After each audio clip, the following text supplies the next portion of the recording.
বন্ধুরা, আমি গৌরব চ্যাটার্জি, আমি একজন সাইকোলজিস্ট। আমাদের লাইফ সেভাবেই তৈরি হয় যেভাবে আমাদের চিন্তাধারা চলে। এখন ডিপেন্ড করছে এটা যে আমরা কিরকম চিন্তাধারাকে অ্যাকসেপ্ট করছি। পুরো ব্যাপারটাই হলো অ্যাকসেপ্টেন্সের। যেমন চিন্তাকে আমরা অ্যাকসেপ্ট করব,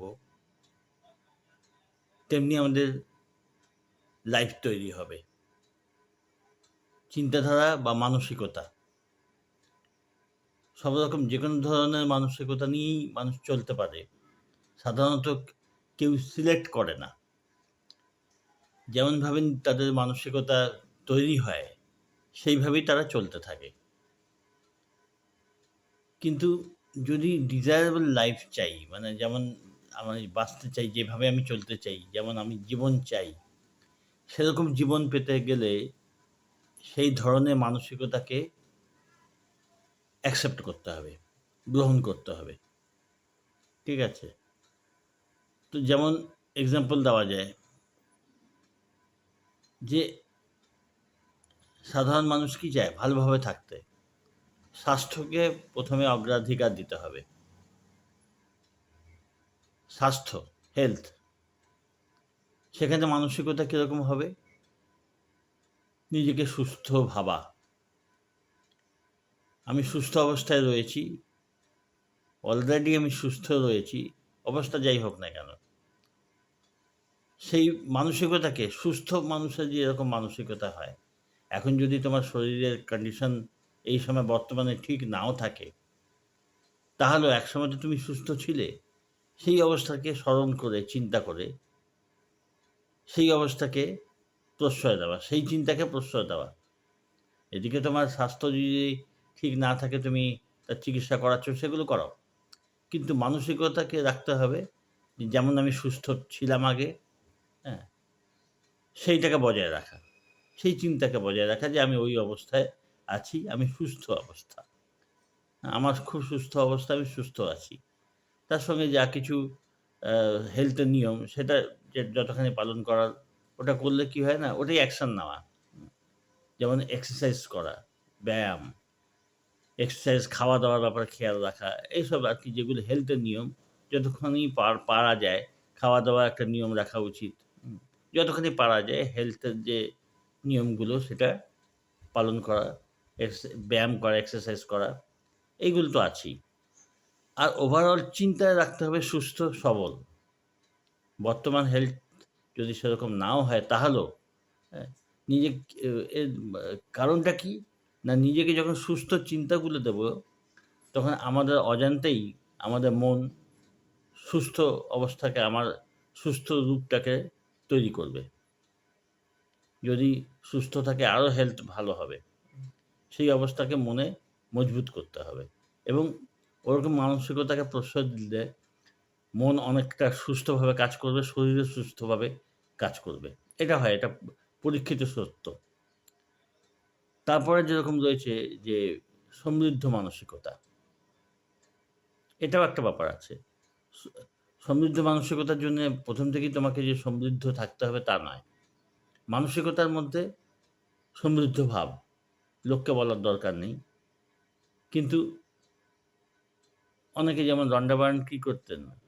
উনি চিন্তা করতেন যে এটিএম থেকে বেরোচ্ছেন প্রচুর টাকা নিয়ে এবং লোককে বিতরণ করছেন। উনি কিছু, কিছু ক্ষেত্রে সত্যিও বিতরণ করতেন এবং বলছেন যে ওটা তুমি মানসিক চিন্তায়, কারণ অবচেতন মন সত্যি মিথ্যে জানে না। অবচেতন মন শুধু ভাবটাকে নেয়। উনি চিন্তা করতেন যে আমি মানে অনেককে লোককে টাকা বিলোতে যাচ্ছি। তো কিছু, কিছু ক্ষেত্রে উনি ভাবছেন যে বিলোতে যাচ্ছি, কিন্তু আ কোনো ক্ষেত্রে উনি সত্যি, সত্যিই যা পাচ্ছেন সাধ্যমতো সেটা উনি ডিস্ট্রিবিউট করছেন। লোককে দিতেন। তো আমি এটা বলব না যে তোমরা টাকা বার করে সবাইকে দিতে থাকো। ওটা যার মানসিকতা সেরকম অ্যালাও করছে, তার জন্যে। উনি লোককে বলেছেন যে তুমি মানসিকভাবে বিলো। মানসিকভাবে তুমি চিন্তা করো, লোককে টাকা দিচ্ছ, রাস্তায় বেরিয়েছ, হাতে টাকা আছে, তুমি লোককে দিয়ে যাচ্ছ। এটা মানসিকভাবে, কারণ অবচেতন মনে যে বললাম, অবচেতন মন কিন্তু তুমি অ্যাকশনে কি করছো না করছো সেটা আর তুমি মানসিকভাবে কি চিন্তা করছো তার মধ্যে বিশেষ পার্থক্য করতে পারে না। এটা কি জন্যে? না এটা করলে সমৃদ্ধ ভাবটা ভেতরে আসে। তো ওই ভাবটাই আসলে ওই ভাবটাই অবচেতন মনকে দেওয়ার জন্যে। যেমন কয়েকটা টাকা সামান্য কয়েক টাকার জন্য যে বার্গেনিং করা, এগুলো সমৃদ্ধ মানুষের লক্ষণ নয়। তা বলে অপচয় করতে মানা করা হয় যে তুমি অপচয় করছো সেটা নয়। কিন্তু ৳২ ৳৪ ৳৫ র জন্য কারো সাথে ঝগড়া করা, বার্গেনিং করা, হ্যাঁ? দরাদরি করা এইগুলো আ ঠিক না। এটা সমৃদ্ধ মানসিকতার লক্ষণ নয়, এটাই বলার উদ্দেশ্য। তো এটা জানে মানুষের টাকা-পয়সার ব্যাপারে যে সমৃদ্ধির ভাব আনা, নিজেকে সমৃদ্ধ মনে করা, সেই অবস্থায় নিজেকে দেখতে থাকা।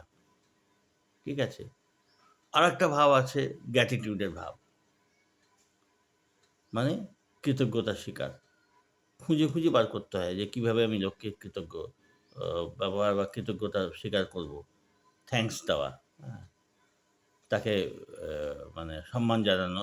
আর যদি সেটা প্রকাশ্যে না হয়, মৌখিকভাবে যদি সেটা সম্ভব না হয়, মনে, মনেও লোককে কৃতজ্ঞতা জানানো যায়। থ্যাংকিং দেওয়া যায়।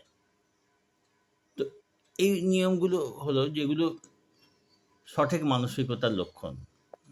একটা হলো হেলথ সম্বন্ধে, একটা হলো টাকা-পয়সা সমৃদ্ধির সম্বন্ধে, আরেকটা হলো কৃতজ্ঞতা জানানো। এরকম যে ভালো, ভালো যে ভাবগুলো আছে, যেমন পরোপকারের ভাব, তারপরে কর্মঠ হওয়ার ভাব, উন্নতির আকাঙ্ক্ষা, এইসব ভাবগুলোকে মনে অ্যাকসেপ্ট করা মানে ওই ভাবগুলোকে গ্রহণ করা যে এই ভাব আমার লাইফে এই জাতীয় চিন্তাধারা থাকবে। এইভাবে অ্যাকসেপ্ট করা। তো আসল জিনিসটা হলো অ্যাকসেপ্টেন্স যে কোন ভাব, কোন চিন্তাধারাকে আমি অ্যাকসেপ্ট করছি।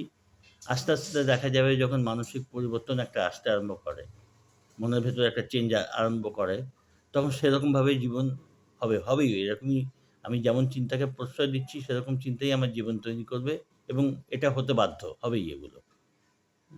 তো এটা অনেকবার পরীক্ষিত। নতুন করে আর কি বলার? এই চিন্তাভাবে এইভাবে যদি মানসিকতার ভেতরে শুভ পরিবর্তন মানে যেটা আমি চাই, যেরকম লাইফ চাই, এরকম যদি নিজের লাইফকে তৈরি করা যায়, মানে এরকম চিন্তাগুলোকে অ্যাকসেপ্ট করা যায়, তাহলে দেখা যায় সেরকমভাবেই বাইরে তার প্রতিক্রিয়া দেখা যাবে। কারণ বাইরে যেটা ঘটছে আমাদের লাইফে সেটা আর কিছু না। সেটা আমি যেমন চিন্তাকে অ্যাকসেপ্ট করেছি নিজের লাইফে সেইটাই। সেটাই বাইরের প্রতিফলন হচ্ছে এবং এটা অবধারিতভাবে হবেই। ঠিক আছে? তোমরা ভালো থেকো। তোমরা যারা এই নিয়ে কোনো প্রশ্ন করতে চাও কমেন্টস বক্সে করো বা হোয়াটসঅ্যাপ নাম্বারও আছে তাতে মেসেজ করো। যারা এই জন্য ল অফ অ্যাট্রাকশন বা ল অফ অ্যাজাম্পশন এর ট্রেনিং সম্বন্ধে জানতে চাও, তারা যোগাযোগ করতে পারো মেসেজ করে। হোয়াটসঅ্যাপ নাম্বার দেওয়া আছে। ভালো থেকো, সঙ্গে থেকো।